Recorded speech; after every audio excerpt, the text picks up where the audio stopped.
apenas tenga el video. Listo, entonces, recuerden, la investigación era en torno a la naturaleza de la luz y cómo diferentes pensadores en la historia, pues, interpretaron este comportamiento, ¿no? De la dualidad, porque pues habían experimentos en donde parecía que la luz fuera una partícula, pero entonces en otro parecía que la luz fuera una onda. Entonces, bueno, esto se fija, hay algo muy importante que pasa con la luz, con el concepto de la luz, y es que se fija a interpretaciones, o sea, lo que podemos adquirir hasta el momento son interpretaciones.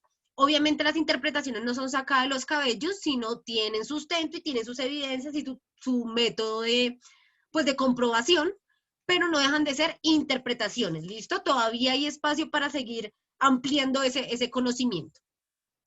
Entonces, bueno, algo que tiene una problemática que yo la he analizado no solamente con esto, sino con la mayoría de cuestiones científicas, es que siempre se le da, o sea, el reconocimiento lo tienen generalmente más los hombres, y eso es por un contexto social totalmente, bueno, que ha sido totalmente patriarcal en muchas situaciones, ¿no? Teníamos, por ejemplo, el hecho de Marie Curie, la vez pasada que estaba viendo justo la película de Radioactive, si no se la han visto es muy buena para que la vean. Antes de ella, ninguna mujer podía ganar el premio Nobel. Estaba mal visto que una mujer ganara el premio Nobel, y para que una mujer lograra, por ejemplo, en el caso de ella, que logró obtener un premio Nobel en ciencia, tenía que estar casada. ¿Sí? Las mujeres solteras no podían realizar o no podían tener condecoraciones científicas. En el campo de la ciencia, tú solo como mujer puedes tener reconocimiento en la medida en la que estás casada. Obviamente eso era antes, ¿no? Ahora no es así, pero pues eso también deja un sesgo ahí en el conocimiento que nos llega hasta el día de hoy, en el conocimiento de la ciencia. Realmente estamos viendo interpretaciones que, así no sean netamente de los hombres, pues están a nombre de los hombres, ¿sí? Las patentes solo se le otorgaban a hombres.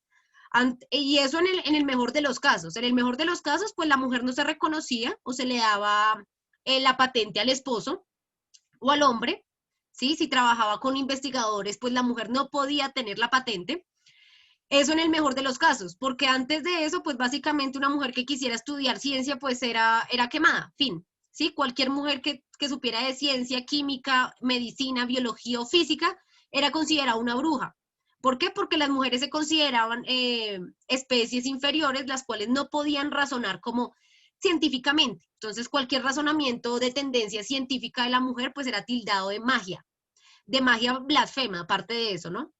Entonces, que entendamos, las brujas existieron en la historia, han existido por científicas, no por brujas. ¿Listo? Las brujas no son aquellas seres mitológicos que van por ahí con su magia haciendo amarres y no sé qué a los hombres y bla, bla, bla. No, eso no existe, eso es una pseudociencia, eso no existe, ni siquiera es pseudociencia, es magufería, eso no existe.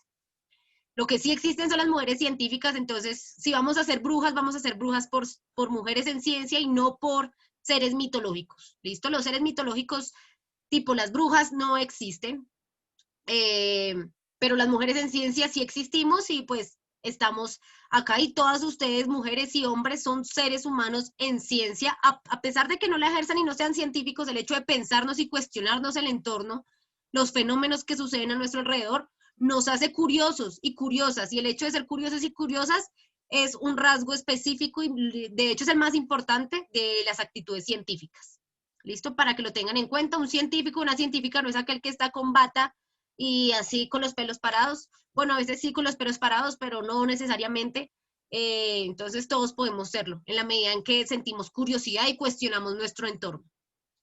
Entonces ahora sí les quiero escuchar, quiero saber quién va de primera, si nos va a contar qué investigó, qué Yo encontró. quiero, Dale, Lore, yo quiero. cuéntanos. Bueno, yo investigué a Luis de Broglie. Bueno, él en su tesis de doctoral decía que toda materia era asociada a una onda. Bueno, en su teoría él decía que si la luz se creía que era una onda y tenía comportamiento de partícula, eso quería decir que también los electrones lo tenían. Y bueno, la teoría de él está como inspirada en lo que ya había hecho Einstein y en una ecuación de Planck. Y pues a él nadie le creía porque fue muy difícil comprobarlo en sí, o sea, fue casi imposible. ¿Apagaste tu micrófono, Lore? ¿O dejaste de hablar? ¿Fue intencional o fue sin querer?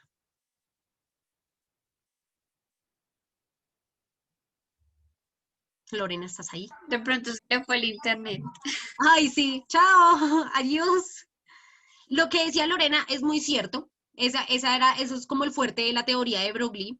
Broglie es como el padre de las ondas.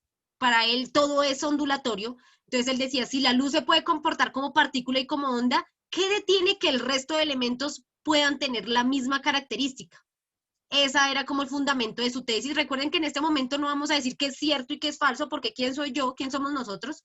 Solo vamos a conocer las interpretaciones que le daban los diferentes pensadores y bueno, en este caso solo pensadores, porque créanme que busqué pensadoras, pero no hay, supuestamente no hay. Eh, Listo. Gracias a Lore por allá donde estés en tu mundo virtual. ¿Alguien más que tenía de Broglie quiere complementar con algo? Listo, por ahí volvió Lore. Hola Lorena. Lorena, ¿estás ahí?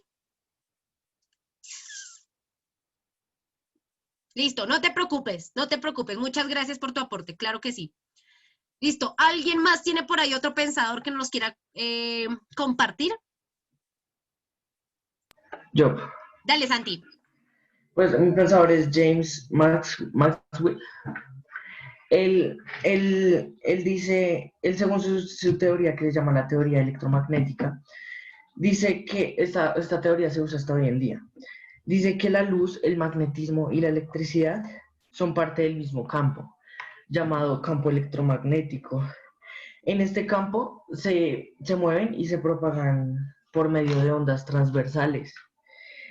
Y pues también dice que las ondas pueden atraerse o repelerse según el sentido en el que viajen, y estas se propagan libremente a la velocidad de la luz. Su velocidad depende de la longitud de la onda. Listo, Santi, claro que sí. Bueno, Maxwell es fundamental. ¿Alguien más quiere hablar de Maxwell? Yo también lo tengo, profe. Dale, ¿quieres complementar algo? Cuéntanos. Sí, uno de los ejercicios que él hizo fue el que tú nos comentaste en algún momento, que era el de la rotación del Sol, para mirar cómo era el planeta. Y que también, gracias a él, Albert Einstein se basó en la teoría que él utilizaba. Fue uno de los mejores y hasta hoy en día es comprobada la teoría de él. Como dice Santi, él dice que la luz son ondas. Ok. Él dice que Pueden atraerse o repelerse según el sentido en el que viajen. Listo. Y estas se propagan libremente a la velocidad de la luz. Perfecto. Listo, listo. Claro que sí. Bueno, Maxwell es uno de los más importantes en la historia de la humanidad. ¿Por qué? Porque su teoría electromagnética es la teoría con mayor comprobación en la historia de la humanidad. No hay teoría que tenga más evidencia que la electromagnética. Hay gente que todavía dice, no, hay cosas en el electromagnetismo que no se conocen. No es cierto, es la teoría con más evidencia. Ya todos sabemos que a pesar de que nosotros tengamos mecanismos de electromagnetismo adentro que son evidenciables, no interactúan como dicen muchos, ¿no? Eso de que cuando hablamos yo creo que lo hemos hablado bastante, de que hay que la energía, que entonces somos energía eléctrica y pues que tú me transfieres energía, que somos energía y demás. No es así, así no funciona el electromagnetismo y lo que les digo, hay en la teoría con mayor evidencia, ustedes pueden hallar evidencia en todos lados, pues todos los mecanismos eléctricos no lo dicen. Entonces, básicamente, ¿qué es lo que él dice? La electricidad y el magnetismo no son algo separado. Una genera la otra. La electricidad en movimiento genera magnetismo y el magnetismo en movimiento genera electricidad. ¿Sí? ¿Qué quiere decir? Que cuando yo le doy, tengo una corriente eléctrica que fluye, pues esto se va a convertir, se va a polarizar. ¿Qué quiere decir? Que se polarice, va a coger sentidos positivos y negativos. ¿Sí? Eso quiere decir que se convierte en un campo magnético. Campo magnético, dícese de imanes. ¿Sí? Los imanes tienen polos y si yo quiero crear un imán, pues basta con hacer fluir corriente eléctrica. Y al revés pasa lo mismo. Si yo muevo un imán, genero una corriente eléctrica. Así funcionan pues nuestros enchufes, ¿sí? Básicamente tienen adentro imanes que están cambiando para poder generar esa corriente que siempre esté avanzando, la corriente que siempre esté fluyendo, se da gracias a que variamos campo magnético. Entonces él le da esta propiedad también a la luz, dice, la luz es una onda electromagnética pues que se comporta como onda electromagnética, eso quiere decir que se repele y se atrae dependiendo pues del sentido que tenga, ¿no? Esto lo podemos evidenciar, eso se puede evidenciar fácilmente en la curvatura de la luz se curva. ¿Cómo ustedes demuestran que la luz se curva? Pues, a ver, digamos que vamos a hacer el experimento rápido, así rápido, se los voy a mostrar. Tengo mi celular, si quieren ustedes hagan lo mismo, van a activar la linterna del celular. Ush, acá está. Listo, ahí está la luz. ¿Sí ven? Ahí está la luz. Qué loco. Ese efecto de que ustedes vean la luz que yo estoy reflejando por acá y todo el efecto físico que está sucediendo ahí para que ustedes la vean es bastante loco. ¿Sí ven que la luz es radial? ¿Sí ven que se hace como un circulito? ¿Lo alcanzan a ver? Sí, Pi. Sí. Sí, profe. Ya ven Sí, que señora. las ondas no es que sean así como las vemos como una culebra, sino que las ondas pues son radiales, ¿no? Generan círculos, todo es circular. ¿Qué pasa si yo tapo la luz? ¿Se acaba la luz? ¿O qué pasa con la luz? No, ahí sí, sigue viendo. Solamente Pues quedan tomando, o sea, quedan, sí quedan Si ven, tomando. si ven que la luz pasa por los orificios que puede pasar, sí. eso quiere decir Sí. que, ¿por qué pasa eso? Porque la luz se puede curvar. También pasa a ver, ¿sí? Sale por los lados la luz.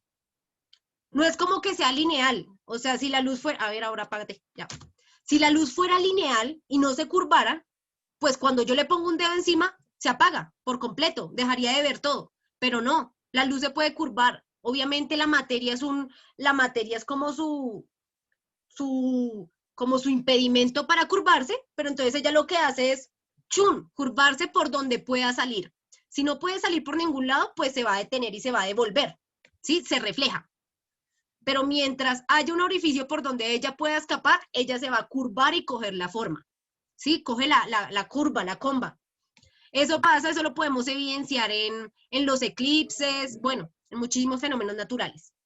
¿Listo? Esa es la teoría del electromagnetismo, es bastante hermosa.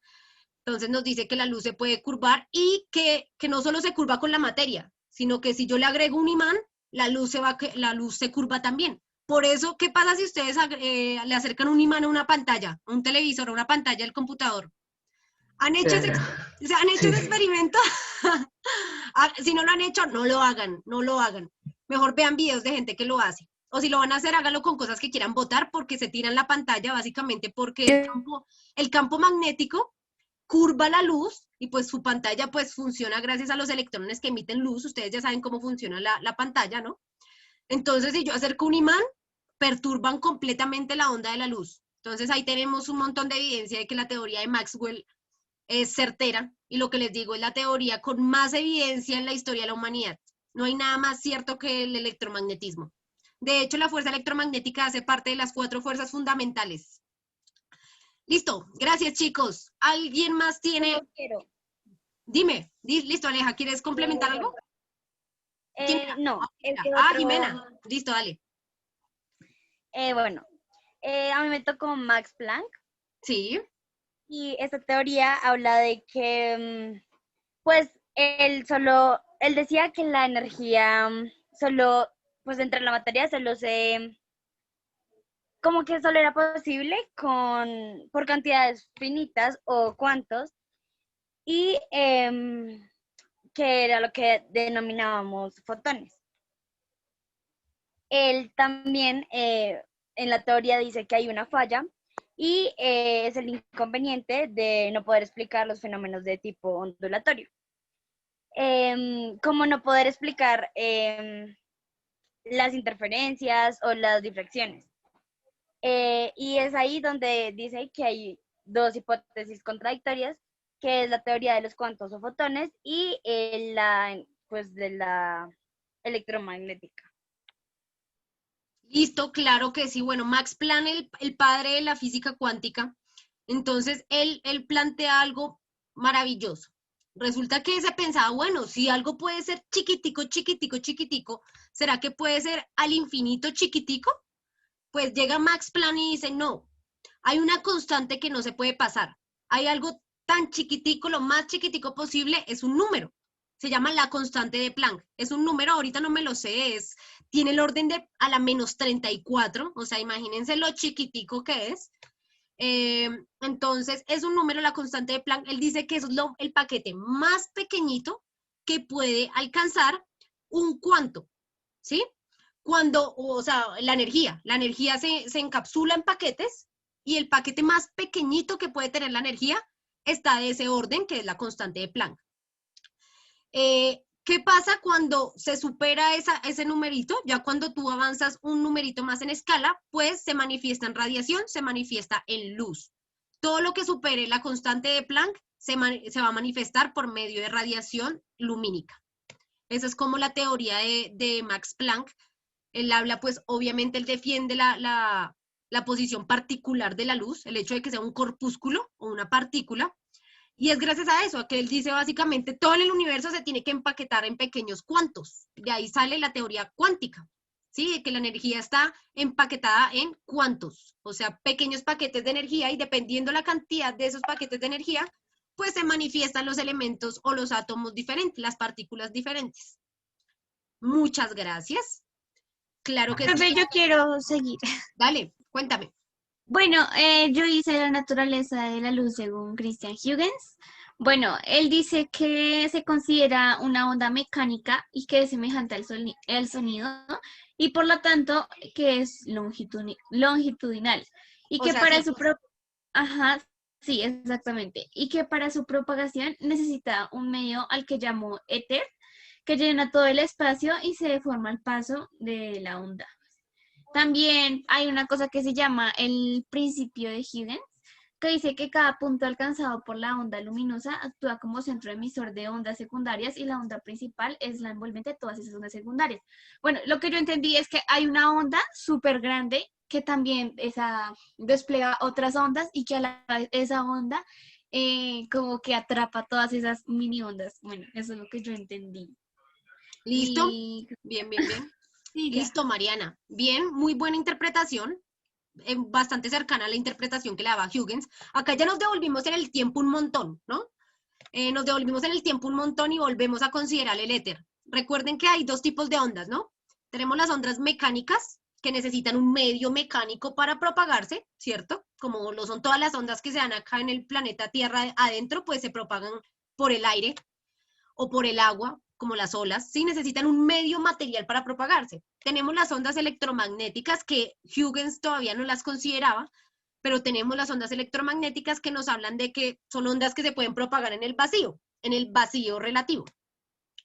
Para Huygens, pues obviamente este vacío era como ilógico, era como, pero ¿cómo así vacío? No puede haber vacío. En ese vacío tiene que haber algo.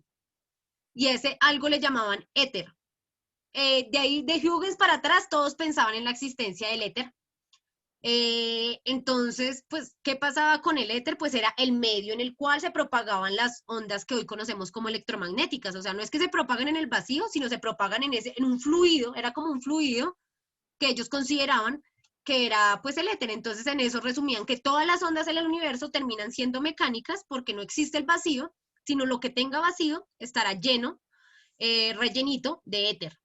Ese era como el pensamiento en ese entonces. Claro está que después tratan de comprobar la existencia de ese éter y resulta que los experimentos para comprobar la existencia del éter, el único resultado que arrojan es que no existe el éter. Eso lo descubren Michelson y Morley. No sé si, creo que alguien tenía por ahí Michelson y Morley. ¿No está acá presente?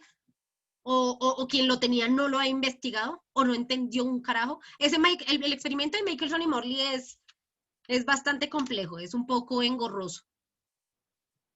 Listo, no importa. Bueno, aprovecho para decirles, chicos, este trabajo investigativo de décimo A, ¿saben cuántas personas me han entregado de décimo A? Les voy a decir, porque fue súper gracioso. 4 personas nada más la entregaron, la actividad de investigación. Solo era investigar, chicos. De décimo B sí casi todos. Profe, yo te lo envié por correo, no sé si te llegó. ¿Se lo respondí? No. Entonces no creo que me haya llegado. Si quieres, vuélvelo. Dale. Me enredé. Vuélvemelo. Enviar. Listo. Vale, ¿Alguien profe, más terminé tiene la tarde. otro? Dale. ¿Alguien más tiene otro pensador? Pues yo tenía a Luis, pero no sé. Luis de Creo que ya le Broglie. puse la arena. Sí, ¿Y tienes algo que complementar o algo que nos quieras comentar acerca de Luis de Broglie, de lo que hayas entendido? sí, de hecho encontré otro dato interesante, ya te lo digo. ¿Un minuto? Eso. Listo. Las demás personas que hayan investigado, otro pensador, tenían un montón. Estaba Descartes, estaba Newton, estaba Einstein, estaba, ¿quién más? Así que me acuerde. No me acuerdo quién más estaba. Esos eran pasajes. Descartes y eso seguían, creo que ellos todavía seguían pensando en el éter. De hecho, listo ya. Cuéntame, Perdona, perdón. dale. Ah, me apreté. Listo, digamos, había una idea que él tenía que fue la que condujo a la formulación más compleja del dualismo, o sea, entre las ondas y las partículas también, y fue el último acto básicamente en una serie de intentos preliminares por parte de los, como tal, de los intentos por resolver el tipo de las paradojas que se hablaban en aquel entonces, y todo eso empezó a conducir también a la teoría de la radiación. Entonces, digamos, ya fue llegando más allá. Él se llevó un premio por eso, el premio Nobel, no me acuerdo qué, pero se llevó un premio Nobel por eso. Listo, bien. Claro, claro, es que la radiación surge, o sea, el descubrimiento de la radiación que se da pues con todo este avance de Einstein y Marie Curie, se da gracias al cuestionarse la naturaleza de la luz. La naturaleza de la luz, eso es lo que nos lleva a entender luego a tratar de investigar el átomo, y cuando investigamos el átomo nos damos cuenta que se puede desintegrar y que cuando se desintegra demuestra radiación, brilla cuando se desintegra. Entonces, ¿será que la luz es resultado de una desintegración por allá que esté sucediendo en los átomos? Esa era una de las preguntas también que surgía. Si la luz es la luz, ¿será que simplemente es la desintegración del fotón? ¿Eso es lo que será que está pasando en su interior? Esa era una de las preguntas, claro que sí. Gracias, Juan. ¿Alguien más tiene algún aporte, chicos, chicas, que nos quiera compartir?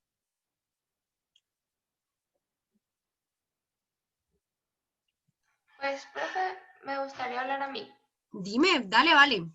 Bueno, yo leí sobre Fresnel y él se encargó básicamente de desmontar la teoría, creo que es crepuscular, que había planteado Newton. Y él como que era fiel creyente de que la luz era una onda y se esparcía en forma de onda y su comportamiento era totalmente como si fuera una onda. Entonces, él se basó en unos cálculos matemáticos y aunque realmente el experimento con los que se demuestra que la luz tiene comportamiento de onda, no lo realizó él, sin embargo se realizó a partir de sus cálculos matemáticos, porque él presentó esto como ante una feria de ciencia o algo así de un instituto en Francia. Y uno de los jueces era como un defensor total sobre la teoría crepuscular de la luz que había planteado Newton. Y él se sentó como fijamente a revisar los cálculos matemáticos, esperando que los cálculos matemáticos le dieran un error y que no iba a pasar nada y que la luz no era una onda. Sin embargo, uno de los jueces plantea a partir de, o sea, otro de los jueces plantea a partir de esos cálculos matemáticos un experimento que se supone que es que se proyecta luz en un círculo, o sea, como, sí, como en la figura de un círculo plano, pero el círculo tiene que ser, o sea, no reflectivo, no puede reflejar. Y se supone que si se proyecta luz sobre ese punto y se pone a cierta distancia de, no sé, de una pared o una cámara oscura, la luz va a pasar a los bordes del círculo y va a crear un punto justo en el centro de la circunferencia, sí, como en la sombra reflejada en la pared. Entonces, básicamente, como que con ese experimento fue como uno de los primeros con los que se dio a conocer de que la luz también tenía comportamientos de onda y eso. Listo, vale. Muchísimas gracias. Claro que sí. Lo primero que se pensaba era que la luz era un corpúsculo, era una pequeña partícula, pues porque si todo el universo está compuesto de partículas, pues ¿por qué la luz no puede ser una partícula? Y pues habían muchos experimentos que demostraban que la luz era una partícula. Uno de ellos era la descomposición de la luz, ¿no? Recuerden que Newton descubrió cómo se descomponía la luz en diferentes colores, ¿no? Como la luz blanca, al pasar por un prisma, se descomponía en todos los colores del arco iris. Que eso terminó siendo como una imagen icónica hasta de una banda de rock psicodélico llamada Pink Floyd. Entonces, termina siendo como toda esta, digamos que manifestación tan importante de la luz, y la explicación que le daba era pues porque tenía que ser un corpúsculo que se estaba desintegrando básicamente en sus diferentes espectros. Y luego llega como, bueno, toda esta cuestión de, bueno, es que no puede ser una partícula si tiene comportamientos de onda, ¿sí? Si nosotros lo podemos ver, lo acabamos de ver nomás. Si ustedes reflejan un punto, una luz, pues ven cómo se comporta como onda, ven cómo se puede ampliar la luz, ven cómo se puede hacer transferencias de luz, ven cómo tiene un periodo, cómo tiene frecuencias. Entonces, es gracias a esto, sí, como generalmente todos los descubrimientos casi siempre primero se dan en la parte teórica, o sea, primero se calcula y la parte teórica no es solamente el concepto.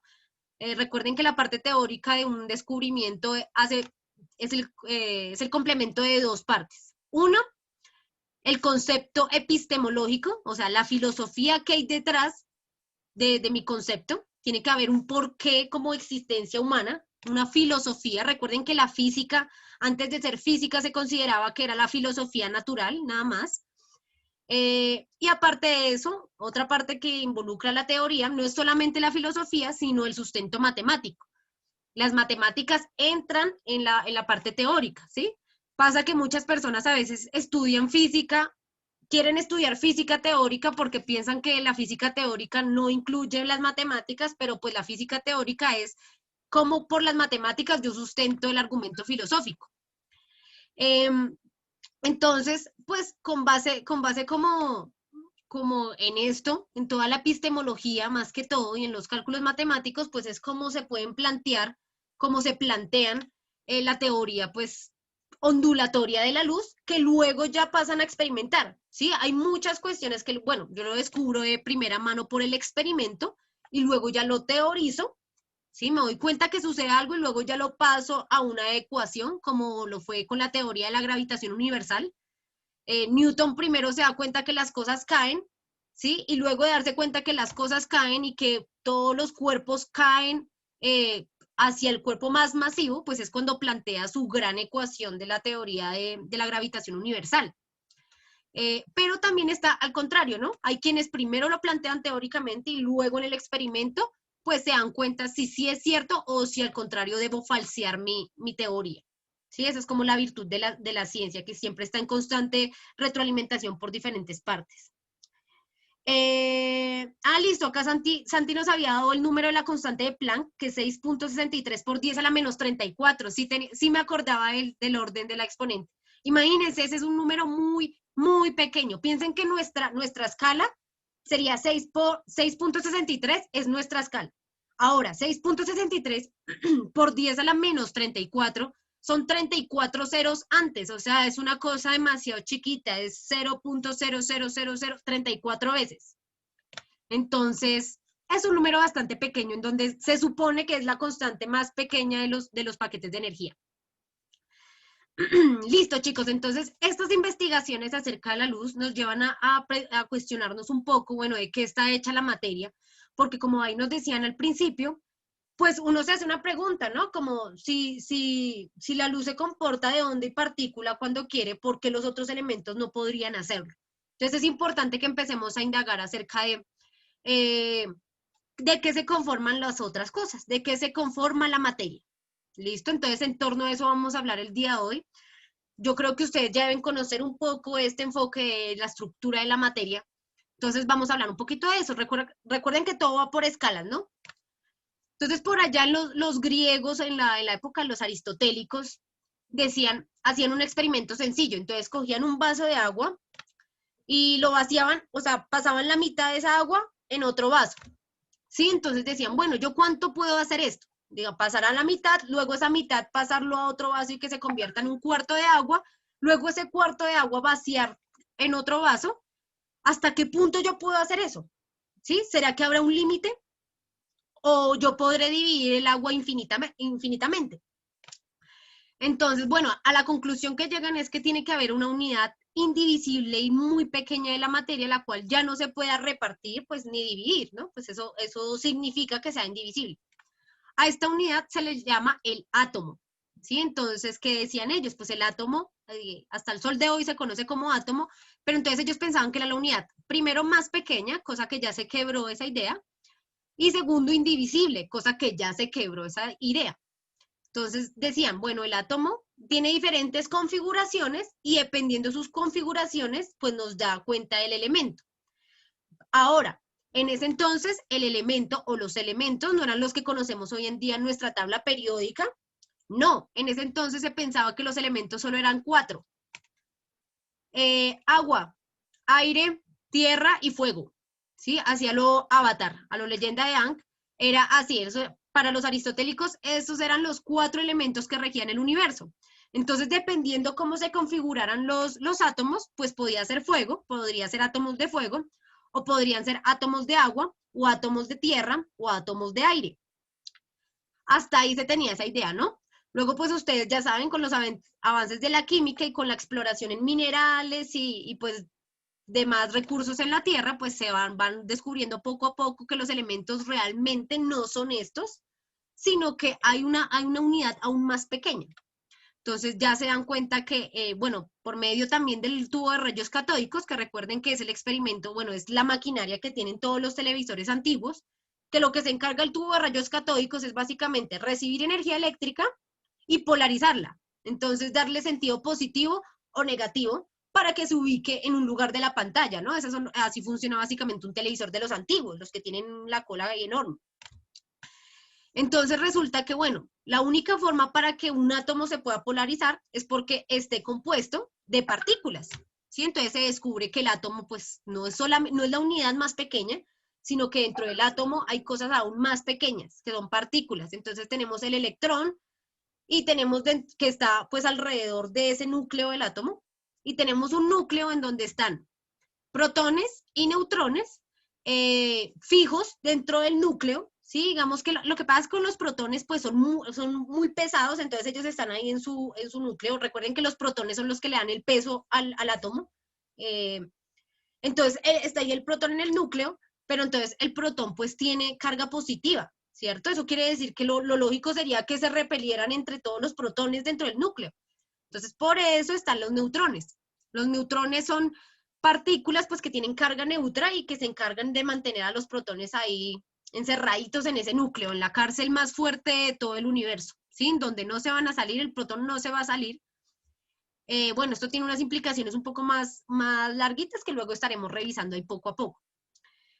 Entonces ya sabemos que el átomo no es la parte más pequeñita, sino que adentro del átomo tenemos partículas. Resulta que aparte de eso después nos damos cuenta que si unimos las partículas, que si unimos los átomos de diferentes configuraciones, pues empezamos a generar estructuras de átomos. ¿Cómo se llaman esas estructuras de átomos? ¿Cómo se llaman? Cuando juntamos átomos. Moléculas, exactamente. Ojo, las moléculas son estructuras de átomos diferentes, ¿listo? Diferentes. Entonces, cuando juntamos átomos de diferentes características, formamos una molécula. Entonces ahí ya se quiebra la idea de que un elemento es el agua. Porque no, ya nos dimos cuenta que el agua no es un átomo. El agua es una molécula. Es una molécula de 2 tipos de átomos diferentes, ¿cierto? Lo mismo pasa con el aire. El aire ya no es un átomo, no es un elemento. El aire está compuesto por diferentes átomos que forman moléculas del aire. ¿Sí? De hecho, el aire tiene un montón de elementos. Está oxígeno, hidrógeno. Se me olvidó. Oxígeno, hidrógeno, tiene otro, no me acuerdo, se me olvidó la molécula del aire. Pero bueno, en fin. Entonces, ahí empezamos a formar poco a poco la materia, ¿no? Y otra implicación que luego se quiebra de esa idea de que sea la idea más chiquitica, que era la que tenían los aristotélicos, que el átomo es lo más pequeño, ya nos dimos cuenta que no, que el átomo está compuesto a su vez de cosas más pequeñitas llamadas partículas. Ahora en la actualidad sabemos que las partículas están compuestas por cosas más chiquiticas en su interior que se llaman quarks. Entonces, ni por lejos estaba en lo cierto el hecho de pensar que el átomo fuera lo más chiquito. También decían que era indivisible. pero luego llega la radiación, ¿no? Nos damos cuenta que hay átomos inestables que se pueden desintegrar en otros átomos iguales y a su vez esos átomos se desintegran en otros y me generan reacciones en cadena. Eso quiere decir que el átomo ya se quiebra la idea de que es indivisible. ¿Por qué? Porque ya vemos cómo funciona la radiación en cadena, ya hemos visto cómo explotan las bombas atómicas, ¿no? Lo vimos por allá en Hiroshima, lo vimos en Nagasaki, lo vimos con la energía nuclear, resultado de la fisión en Chernobyl, en la planta nuclear de Japón también, y lo vemos constantemente en los rayos X, en las resonancias magnéticas. Yo por acá tengo una. En estas cosas. Esa es una resonancia magnética de mi cabeza. Resulta que yo una vez me accidenté en bicicleta y me rompí la cabeza por dentro. Me dio una hemorragia interna. Entonces me hicieron una resonancia magnética y gracias a eso no me tuvieron que abrir la cabeza porque no fue necesario. Entonces, si no existía, si el átomo no se desintegrara, me hubieran tenido que abrir la cabeza. Cuando no sabían que el átomo, cuando pensaban que el átomo era indivisible, pues en la guerra, por ejemplo, amputaban piernas que tenían una fractura, que tenían de pronto las personas que practiquen bastante deporte han tenido, ¿cómo es que se llama esto? Ligadura de, alguien que me ayude, que haya tenido esto, ¿cómo es que se llama? Cuando que no es como tal, una fisura, no es en el hueso, sino, a ver, Un desgarre. un desgarre, sí, exacto, ese tipo de cosas. Resulta que en la guerra, por ejemplo, o bueno, no solo en la guerra, sino antes de descubrir que el átomo se podía desintegrar, amputaban piernas que tuvieran esguinces, ¿sí? Porque pensaban que ya estaba roto y que era incurable. No tenían forma de ver qué era lo que estaba pasando. O trataban este tipo como desgarres o ligaduras, las trataban como fracturas, ¿sí? No, entonces llega, ya luego por allá descubren que el átomo se puede desintegrar y lo utilizan para generar máquinas de rayos X, ¿sí? Máquinas de rayos X, ¿cómo? Haciendo pequeñas fisiones nucleares, o sea, haciendo que los átomos se desintegren, pueden traspasar la materia. Y cuando traspasan la materia, pues como ustedes ya saben que la radiación se manifiesta en forma de luz, pero la luz no toda es visible, hay luz que nosotros no podemos ver en forma de color y se manifiesta diferente. Para eso están las máquinas de rayos X. Entonces, hacemos desintegrar átomos para que estos me generen una imagen de luz de alguna forma visible, que es la de los rayos X. Gracias a esto, pues ya no nos amputan la pierna cuando nos tronchamos. Gracias a esto, pues imagínense, si esto no existiera, si no se hubieran dado cuenta que el átomo se puede desintegrar, pues el día que tuve el accidente en bicicleta, de seguro me hubieran abierto la cabeza para operarme o algo así, y no era necesario. Y gracias a la resonancia magnética se dan cuenta pues que no era necesario, que simplemente debía dejar que fluyera la sangre de mi cabeza. Eso es lo que les quería comentar el día de hoy. Para que sigamos haciendo ahí un recuento de todo este entorno que nos rodea, que eso no es específico para los científicos y las científicas por allá de bata y cabellos parados, sino que todos y todas tenemos alcance a este conocimiento y lo podemos experimentar diariamente y nos hemos pues favorecido de alguna forma. Muchos dicen como la ciencia está mal, la ciencia es peligrosa, vea la bomba atómica, pero sí, ¿y cuántas vidas también se ha salvado? ¿Cuántas vidas se han protegido gracias a esta misma ciencia? Entonces, el problema nunca será de la ciencia, sino del uso que le demos. Por eso, el hecho de luchar contra la ignorancia científica es algo que nos hará sobrevivir como seres humanos. El problema no es la tecnología, el problema es cómo usamos la tecnología, y para saber usar la tecnología primero debemos entenderla, ¿sí? No podemos pretender darle un buen uso a la ciencia y la tecnología si ni siquiera comprendemos qué es lo que está pasando. Y el hecho de comprenderlo no es algo de genios tampoco, no es que tengamos que hacer un montón de carreras y estudiar física y estudiar para comprenderlo, no. Desde nuestras pequeñas investigaciones y curiosidades podemos saber y descubrir e interpretar la naturaleza de nuestro alrededor. Entonces, sí nos llevará un poco de trabajo, un poco de cabeza pensar en estas cuestiones, pero el resultado siempre nos hará un poco más libres, ¿sí? Recuerden que este tipo de a veces interpretaciones que se dan bajo ningún criterio, pues nos vuelven esclavos de cosas que no son ciertas. Entonces eso también nos van a hacer esclavos de que las personas que sí saben puedan manipularnos como quieran. Entonces recuerden, el conocimiento siempre nos hará un poco más libres. Eso era entonces todo lo que les quería presentar el día de hoy. Vamos a realizar una actividad, entonces la actividad es bastante sencilla. Ustedes van a investigar una molécula de su gusto, cualquier molécula. O sea, no se imaginan la cantidad, nomás si quieren investigar una molécula orgánica, pues pueden estudiar todas las moléculas de nuestra alimentación, la fructosa, la lactosa, la glucosa, la molécula del aire, del agua, mejor dicho, de lo que quieran. Y ya, que investiguen un poco y se den cuenta de las características de esta molécula, de qué está conformada. Eso sería todo lo que vamos a realizar el día de hoy, ¿listo? Y ya no siendo más, los dejo, chicos. Nos vemos mañana, no se les olvide. Ya igual les dejo el enunciado de la actividad en el grupo para que lo tengan ahí presente, ¿listo? Las personas que no hayan, perdón, entregado la investigación pasada de la naturaleza de la luz, pues háganlo, que eso, más allá de que sea una tarea para el colegio, es algo que les queda a ustedes, así sea para echar chisme después, así sea para que tengan una conversación interesante después, eso en algo les va a servir. ¿Listo? Cuídense mucho, chicos. Les paso entonces la grabación de... Ay, a propósito, yo no le he parado.